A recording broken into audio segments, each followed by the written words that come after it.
Bonsoir à tous, bienvenue au journal. Dans les titres de l'actualité ce soir, fin du forum régional de la CEDEAO sur le développement du capital humain qui a eu lieu à Lomé au Togo. Les participants repartent enrichis après 3 jours d'échanges, de formation et de partage d'expériences autour de l'intelligence artificielle et de l'entrepreneuriat numérique. Vous suivrez dans un instant les réactions de quelques participants. L'examen du certificat d'études primaires CEP 2026 démarre le 1er juin sur l'ensemble du territoire national. À l'école primaire publique de Zobo Groupe D, leur auto-révision au niveau des enseignants et écoliers en vue de bien affronter les épreuves de composition. À quelques semaines de l'échéance, une équipe de Canal 3 Bénin a fait une immersion dans cet établissement pour s'enquérir des préparatifs de l'examen. Les précisions à suivre. Et puis, un atelier de renforcement des capacités est organisé à Kandi au profit de 40 responsables d'associations de jeunes venus de plusieurs communes du Bénin. Une initiative de la direction générale du ministère des Sports qui vise à former une jeunesse qui participe activement aux décisions publiques et au développement des communautés. Vous suivrez les détails en fin d'édition. À nouveau, bonsoir et merci de nous rejoindre sur Canal 3 Bénin.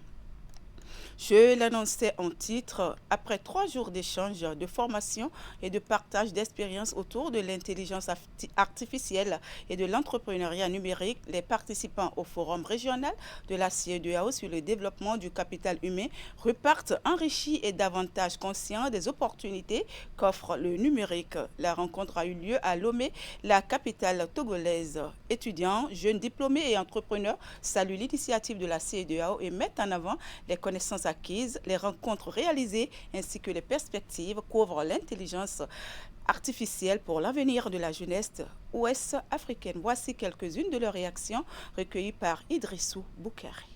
Et durant ces 3 jours, les panélistes ont donné réellement ce que c'est que l'importance de l'intelligence artificielle, sa collaboration avec l'être humain et son utilité dans tous les secteurs, que ce soit dans le secteur de la santé, dans le secteur de l'agriculture, dans le secteur de la technologie.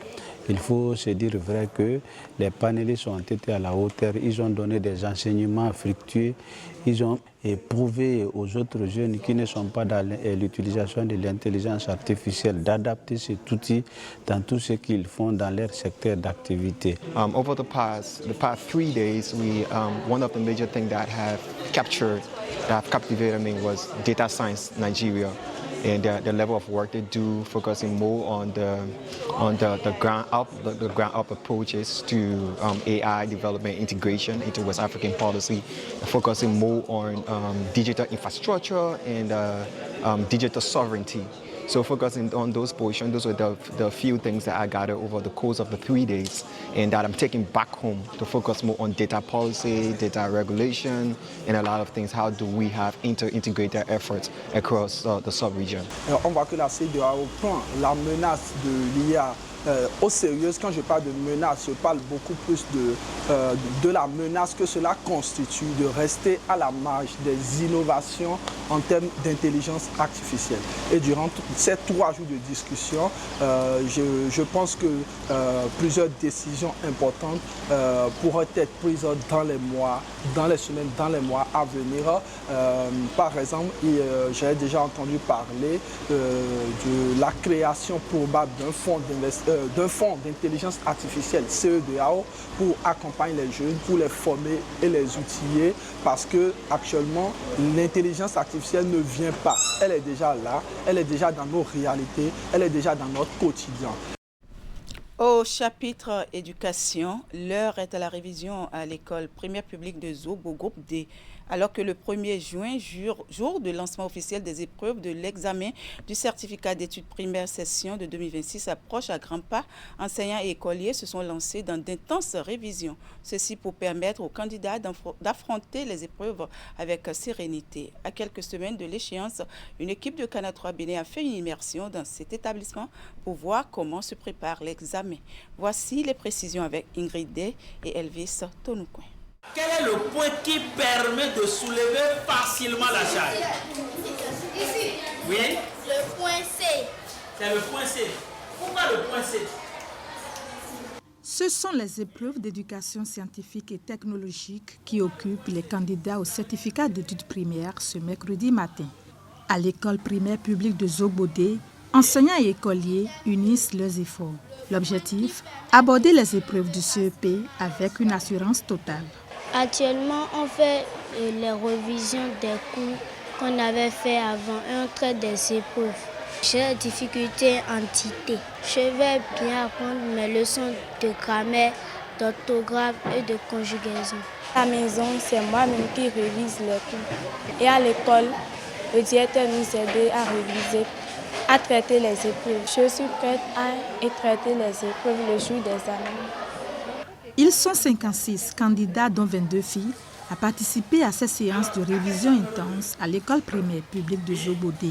Ce dispositif, initié par le ministère des Enseignements maternels et primaires, vise à rehausser le niveau des apprenants pour maximiser leurs chances de réussite. Nous avons fini déjà les leçons et nous sommes au temps de révision. Et notre ministre aussi a élaboré un plan d'encadrement qu'on appelle soutien pédagogique à l'endroit des candidats. Nous sommes dans la deuxième semaine de cette organisation et sans vous mentir, nous sommes prêts pour affronter les épreuves. Les enfants sont prêts, nous attendons le jour J pour, comme d'habitude, marquer les 100%. Le directeur de l'établissement a par ailleurs prodigué de précieux conseils à ses élèves pour les guider sur le chemin du succès. Je voudrais inviter les élèves à persévérer, avoir foi en soi-même. Et puis, au regard des taux de réussite présentés ça et là, les établissements privés, notamment ceux des villes de Cotonou et d'Abomey-Calavi, s'illustrent de plus en plus aux différents examens scolaires à travers des résultats qui titillent l'excellence. Quels sont les fondements de ce progrès observé ces dernières années et comment le privé contribue-t-il au déploiement du système éducatif national? Pour trouver des éléments de réponse à cette double interrogation, l'une de nos équipes a fait le tour de quelques écoles. Voici le point avec Hugues Vignibé. On a inscrit l'enfant au privé. C'est pour le suivi. Parce qu'à 8 h, il ferme, à midi, il ouvre. Comme Dame Florence, ils sont innombrables, ces parents qui, pour des raisons de sécurité ou de performance scolaire, confient l'éducation de leurs enfants à un établissement privé. Surfant sur l'intérêt qu'elles suscitent, ces écoles détenues par des particuliers pour le faire dans les quartiers de ville. L'État ne pourra pas embrasser le nombre d'enfants scolarisables, ne peut pas gérer le nombre d'enfants scolarisables. Mais les établissements privés ne se contentent pas d'apporter cet appui prépondérant au système éducatif national. Au fil du temps et des examens, entre taux de réussite au-dessus des 90% et positionnement d'élèves dans la classe des plus brillants, ils se démarquent à travers des résultats en courbe ascendante. Et ces apprenants-là qui sont à la traîne, on leur organise à titre gratuit des renforcements spéciaux. Ici, dans les écoles privées, on n'a pas de classe volante. Chez nous, ici, le quota horaire que l'État a conçu est exécuté. Il n'y a pas que l'enfant vienne et n'ait pas cours. À ces trouvailles internes s'ajoute un accompagnement non négligeable du gouvernement. C'est des appuis conseils pour pouvoir nous aider à mieux encadrer nos enseignants. Cependant, pour le président du collectif des chefs d'établissement du littoral, plusieurs défis restent à relever. On n'a pas de subvention. Il y avait une note de l'autorité qui notifiait aux établissements privés qui n'ont plus le droit de renvoyer les élèves pour faire de non-paiement de contributions scolaires. Et puis, les parents en abusent.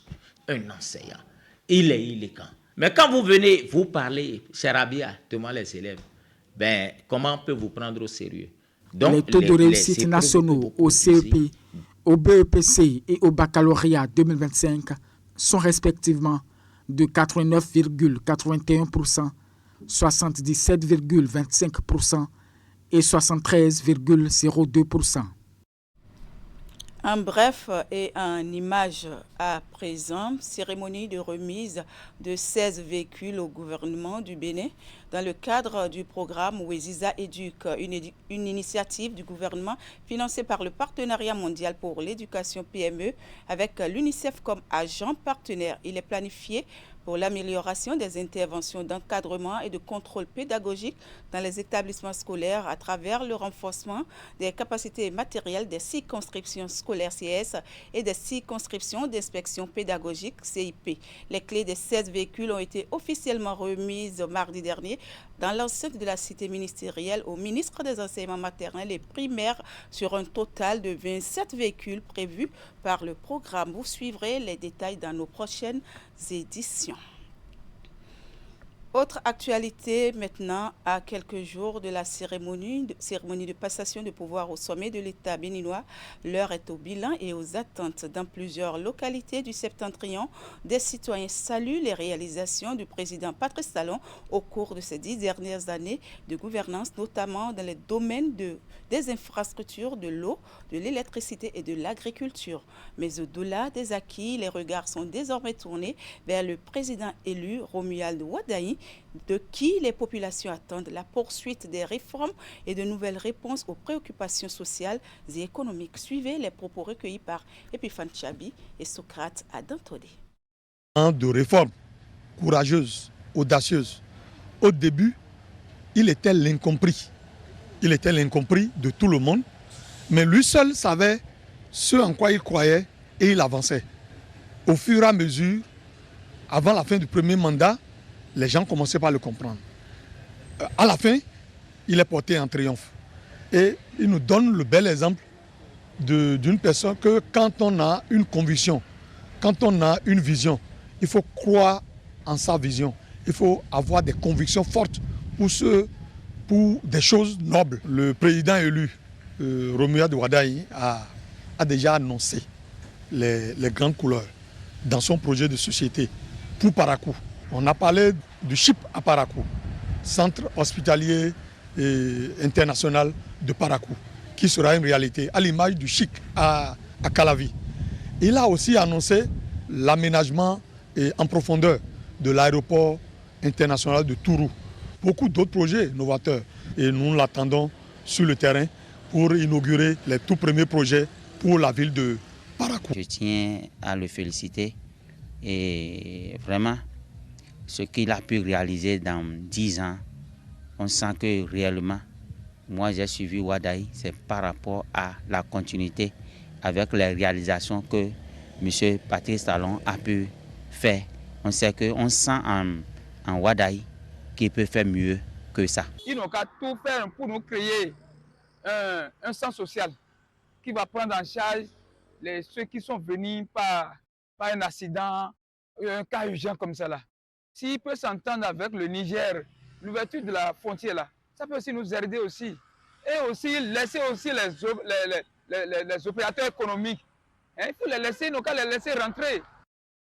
Dans le reste de l'actualité, on va se rendre dans le département de l'Alibori, précisément à Kandi, pour nous intéresser à un atelier de renforcement des capacités organisé dans la commune au profit de 40 responsables d'associations de jeunes venus de plusieurs communes du Bénin. Objectif, former une jeunesse capable de participer activement aux décisions publiques et au développement des communautés. Initiée par la direction de la jeunesse du ministère des Sports, cette session de formation met l'accent sur le leadership, l'engagement citoyen et la participation des jeunes à l'élaboration des politiques publiques. Les détails dans ce reportage d'Epiphane Chabi et Socrate à Dantodé. 50 responsables d'associations de jeunes venus de plusieurs localités du Bénin prennent part à cet atelier de formation consacré au leadership et à la participation des jeunes à l'élaboration des politiques publiques. Une initiative portée par la direction de la jeunesse, des loisirs et de la vie associative du ministère des Sports avec l'appui de ses partenaires techniques. Pendant plusieurs jours, les participants seront outillés sur les questions de gouvernance participative, de leadership communautaire, d'engagement citoyen, mais aussi de résilience sociale et de santé sexuelle et reproductive. L'objectif de cette activité est de renforcer votre contribution aux dynamiques économique et politique de notre pays d'une part. D'autre part, de constituer un vivier capable de concevoir, d'analyser et de porter des politiques publiques adaptées aux réalités locales, car l'élaboration d'une politique publique doit s'appuyer sur la participation active des jeunes filles et jeunes garçons que vous êtes. Je voudrais inviter tous les leaders invités ici à cette formation à être attentifs parce que vous êtes pour nous des acteurs de changement positif. Du côté des participants, l'initiative est fortement appréciée. C'est une très belle opportunité pour moi de renforcer mes compétences en leadership et de profiter de cette belle opportunité. Nous espérons pouvoir repartir d'ici avec des compétences clés qui permettront de mieux affiner le travail afin de pouvoir significativement contribuer à la dynamique de développement en cours. À travers cette session de formation, le ministère des Sports et de la Jeunesse s'entend ainsi bâtir une nouvelle génération de jeunes leaders engagés, capables d'influencer positivement les décisions publiques et de devenir de véritables acteurs du développement à la base.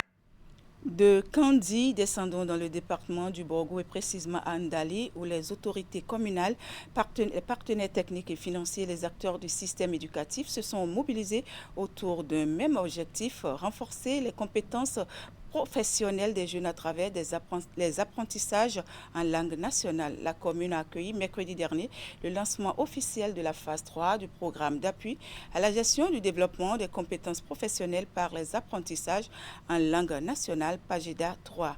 Entre engagement renouvelé, ambition affichée et prestations artistiques, les différents intervenants ont réaffirmé leur volonté d'œuvrer pour une meilleure autonomisation des jeunes au Bénin. Le reportage d'Akila Stako et Socrate à Dantodé. La commune de Ndali a accueilli le lancement officiel de la phase 3 du programme d'appui à la gestion du développement des compétences professionnelles par les apprentissages en langue nationale. Cette cérémonie était placée sous le signe de l'autonomisation des jeunes et de la promotion des compétences professionnelles. Le PAGEDA 3, mis en œuvre dans les 27 communes du département de Borgo, de la République d'Atago-Dadonga, loin d'être un simple projet de formation, se présente comme un levier de transformation sociale et une réponse concrète aux défis de l'insertion économique de notre jeunesse. Prenant la parole à son tour, le président du conseil d'administration de l'ONG Sciention a renouvelé l'engagement de son organisation à accompagner efficacement la mise en œuvre du PAGEDA 3.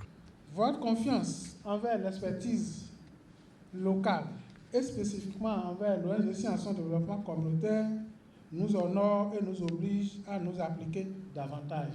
La Suisse reste engagée aux côtés du Bénin dans une logique de partenariat, de confiance mutuelle et de responsabilité partagée. Représentant le ministre des Enseignements secondaires, techniques et de la formation professionnelle, le directeur adjoint de cabinet a officiellement lancé la phase 3 du PAGEDA, tout en présentant la vision du gouvernement béninois à travers ce programme. Je formule ici le vœu que cette nouvelle phase produise des résultats encore plus significatifs au bénéfice de nos artisans et artisanes et contribue durablement au développement économique de notre pays. Sur ce, je déclare officiellement lancé le programme d'appui à la gestion du développement des compétences professionnelles par les apprentissages en langue nationale, phase 3, PAGEDA 3. La cérémonie a pris fin dans une ambiance marquée par plusieurs prestations artistiques. On va finir avec cet élément. Circuler sur le tronçon menant de la station Legba au marché d'Antokpa n'est pas chose aisée pour les usagers de la route qui l'empruntent. La raison, elle est toute simple. Des vendeurs d'articles divers se sont installés anarchiquement tout le long de la voie, empêchant motocyclistes, conducteurs de véhicules et autres engins de circuler aisément. Voici le constat fait sur place par Florence Bossa. Difficile de circuler sur cette voie qui mène du carrefour de la station Legba au marché d'Antokpa. C'est un calvaire que vivent au quotidien piétons, motocyclistes, tricycles et conducteurs de véhicules. Et pour cause, des vendeurs et vendeuses installés anarchiquement tout le long du tronçon.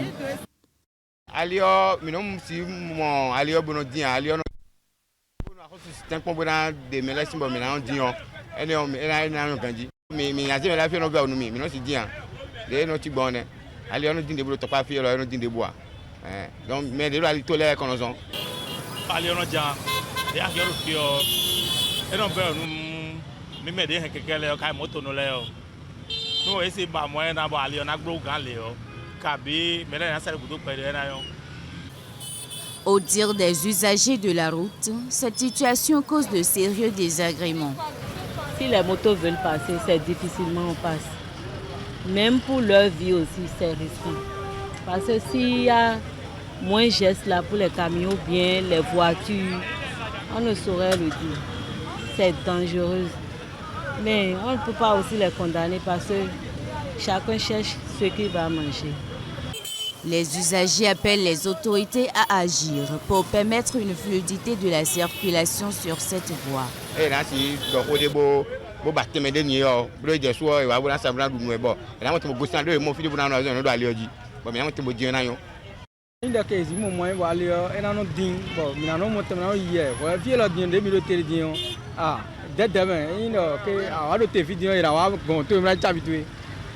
La solution, c'est les nouveaux marchés. Les nouveaux marchés, ils n'ont qu'à faire quelque chose. Pour les ambulants aussi. Parce que souvent, là, c'est les ambulants qui remplissent les voies. Au regard de ces difficultés, le relogement de ces vendeurs ambulants est envisagé et la délocalisation du marché d'Antokpa demeure la solution pour mettre fin à cet état de choses. Eh bien, mesdames, messieurs, ainsi prend fin ce journal. Merci de l'avoir suivi et merci également à toute l'équipe de préparation, de réalisation et de diffusion. Je vous souhaite une bonne soirée et un excellent début de week-end en compagnie des programmes de Canal 3 Bénin. Au revoir.